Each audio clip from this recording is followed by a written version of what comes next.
कार्यक्रमाचा करण्याचा माझा संकल्प आहे की मला तुम्हाला सगळ्यांना समृद्ध करायचं आहे आणि समृद्धी महामार्गावरती टोल भरून मी तुम्हाला उभं करणार आहे की त्याच्यानंतर तुमच्या जीवनाचा प्रवास आहे तो समृद्धी हायवेसारखा झाला पाहिजे. कधी नागपूर आलं कळलंच नाही.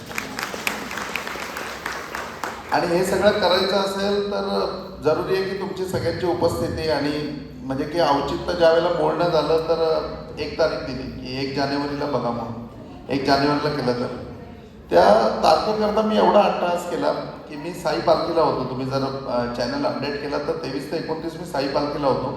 29ला मी शिर्डीत पोचल्यानंतर मी लगेच दर्शन घेतलं आणि 29लाच बॅक झालो. 1 तारखेचे सगळे कार्यक्रम माझे मी 30-31 मध्ये आटपले आणि 1 तारखेला फक्त तुमच्या भेटीचा कार्यक्रम ठेवला आणि तुमच्याकरता आलो. आता ह्या सगळ्या गोष्टींच्या याच्यामध्ये जसं आपण एक म्हणतो की एक डॉक्टर असतो जो आपला फॅमिली डॉक्टर असतो. तर फॅमिली डॉक्टर असतो त्याला प्रत्येकाची नाडी माहिती असते. कफ पित्त वात की तुमच्या फॅमिलीमध्ये काय चालतं, कफ चालतं, पित्त चालतं, वात चालतं. तर याप्रमाणे म्हणजे की त्याला नाडी माहिती असते जो तुमचा डॉक्टर असतो त्याला. आणि त्याला माहिती असतं की काय रोग होऊ शकतो काय नाही. कधी कधी आपण बाहेर असतो तर आपण डायरेक्ट फोन करतो डॉक्टरांना की डॉक्टर मला खूप कसं तरी होतं. ते म्हणतात तू काय काळजी करू नको, तू ही गोळी घे तुला बरं वाटेल. आणि आपण गोळी घेतो आणि आपल्याला बरं वाटतं. का तर आपल्या प्रकृतीची त्यांना पूर्णपणे माहिती आहे, त्यांना पूर्णपणे आपली प्रकृती समजते. मग त्याप्रमाणे एक ॲस्ट्रॉलॉजर असेल तर ॲस्ट्रॉलॉजरला पण असं असतं की तुमची कुंडली जी आहे म्हणजे प्रत्येकाला असं वाटतं की आता माझी जन्मतारीख माझी जन्मवेळ ते सगळं पाहिजे त्याशिवाय माझं काय भविष्य कळू शकत नाही.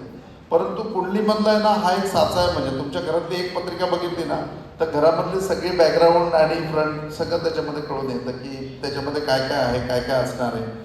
आणि कमाल आणि किमान मर्यादा की ह्या कुटुंबामधली ही व्यक्ती काय कमाल करू शकते किंवा किमान काय करू शकते या दोन्ही गोष्टींचा अंदाज त्याच्यावरनं येतो. म्हणजे तर एक फॅमिली डॉक्टर जसा असेल तसा एक फॅमिली ज्योतिषी पण असायला पाहिजे किंवा एक ॲस्ट्रॉलॉजरही असायला पाहिजे. आणि पूर्वीच्या काळामध्ये म्हणजे की असंच होतं. म्हणजे जर तुम्ही बघितलं असेल की आपण रामायण बघितलं तर राजा दशरथ आहे त्यांचे वसिष्ठ ज्योतिषी होते म्हणजे राज्यमंत्री होते. आणि वसिष्ठांना विचारल्याशिवाय दशरथ काही निर्णय नाही घ्यायचे. म्हणजे की वसिष्ठांचं ओपिनियन 100% घ्यायचे.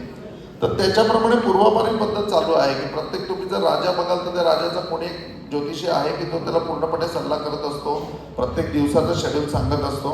आणि त्याप्रमाणे जर फॅमिली ॲस्ट्रॉलॉजर असेल तर तो डेफिनेटली आपल्या आयुष्यामध्ये ज्या घटना घडणार आहेत त्या सगळ्या घटनांचा पूर्णपणे आपल्याला क्रम सांगू शकतो. त्याचबरोबर आपल्या कुटुंबातल्या कुठल्याही व्यक्तीवरती म्हणजे की जर एक फॅमिली ॲस्ट्रॉलॉजर आहे तर त्याला सगळ्यांच्या कुंडल्या माहिती आहेत. तर त्याला माहिती की आता कुंभराशीला 7.5 आहे, यांच्या घरामध्ये यांच्या मुलाची कुंभरास आहे. तर मग त्याचा इफेक्ट त्याच्या फॅमिलीवरती काय होईल. मग त्यांनी सगळ्यांनी काय उपासना केली तर जेणेकरून त्यालाही त्रास होणार नाही आणि त्याच्यामुळे कुटुंबाला पण त्रास होणार नाही. हे खूप इझी पद्धतीने सांगितलं जाऊ शकतं.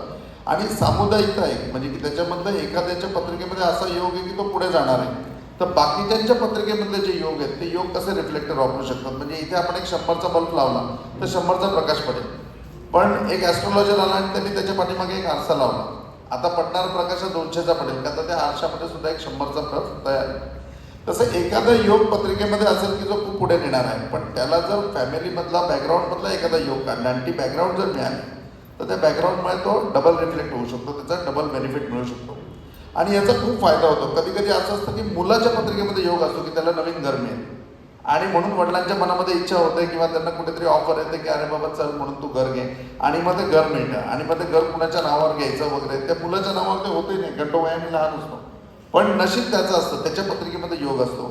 तर फॅमिली ॲस्ट्रॉलॉजर असेल तर त्याला माहिती असतं की आता तुमच्या मुलाच्या पत्रिकेमध्ये योग आहे ना तर त्या योगावर तुम्ही चालले तर तुम्हाला खूप चांगलं घर मिळेल आणि चांगल्या घराची प्राप्ती होईल. म्हणजे जे काही यश मिळणार आहे किंवा एखादा प्रॉब्लेम जरी येणार आहे तरी तो सांगू शकतो की बाबा हा प्रॉब्लेम येऊ शकतो आणि त्याच्यावरती ही उपासना तुम्ही करू शकता. तर त्याप्रमाणे फॅमिली ॲस्ट्रॉलॉजर असेल तर त्याचा बेनिफिट जास्त प्रमाणामध्ये मिळतो की त्याला सगळ्या कुंडली माहिती असतात, तुमच्या कमाल किमान मर्यादा माहिती असतात आणि त्याच्यावरती तो पूर्णपणे यथार्थ मार्गदर्शन करू शकतो.